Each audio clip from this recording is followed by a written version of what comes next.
This is open intolerance for religious beliefs, and these are good families. This isn't just me.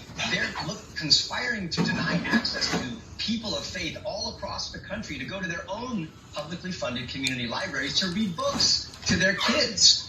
You know, it screams the height of hypocrisy when those who scream the loudest about book banning are themselves the most intent on book banning, i.e., books about faith and virtue and what is true and beautiful and right.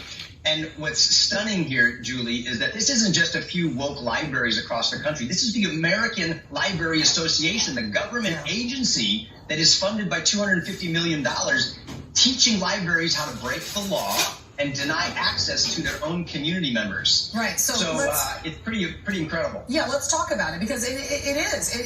It's an infringement on our laws. And you and First Liberty Institute are now sending a letter. That letter's being sent today as we speak to the Institute of Library Services, requesting for an open investigation into whether the American Library Association has violated federal law protecting religious liberty and failed to comply with the assurances of non-discrimination required as a federal grant. Back in March, we've got some pictures of you and I. We tried to get in the New York Public Library. We tried to get into any New York Public Library. We weren't allowed. So what did we do, Kirk? We did our reading outside.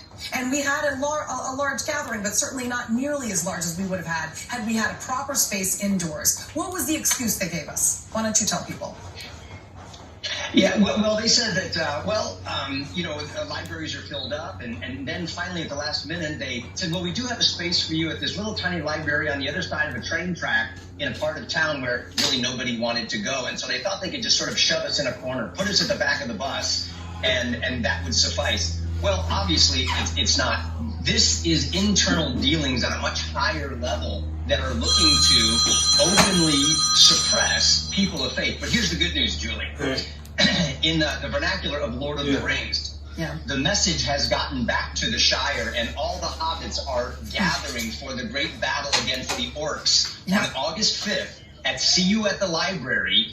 Libraries across the nation are going to be filled with parents who want to read books to their kids. Your book, my book, any book of virtue. So if you want to join this army of hobbits and battle the orcs at the ALA, go to bravebooks.com and check on the tab, See You at the Library. Yeah, and my book is about perseverance. Yours is about faith. Oh, gee, that's really offensive. Instilling morals and values in our children. That's what every parent should want. Remember how grateful the parents were to us, coming up and thanking us for doing. Thank you so much for doing this. Thank you, Kirk, for continuing to push the fight. And I love that we get to work together and we become friends through all of this. You're awesome.